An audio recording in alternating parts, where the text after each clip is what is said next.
पाकुड़ के मुफस्सिल थाना क्षेत्र के सेजा गांव के समीप एक ग्रुप लोन एजेंट के साथ लूट की वारदात हुई है। बताया जा रहा है कि दो बाइक में सवार 4 अपराधियों ने एजेंट का पीछा कर लगभग 1.5 लाख रुपए की छिनतई की है। वहीं पीड़ित एजेंट महेश कुमार यादव के साथ अपराधियों ने मारपीट भी की है।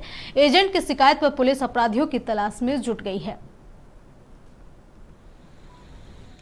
घटना ही हुई कि हम गोराबान में थे, वहाँ पर भी मीटिंग चल रहा था, कुछ प्रॉब्लम हुआ था तो वहाँ पर गए थे, कलेक्शन में कुछ प्रॉब्लम हुआ था।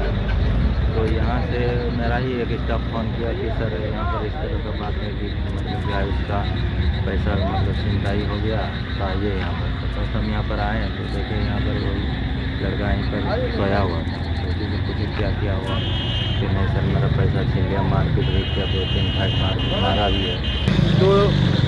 तो मास्क लगाया हुआ था, एक तो काले सा मास्क नहीं लगा हुआ था और एक तो हम नहीं देख पाए सर।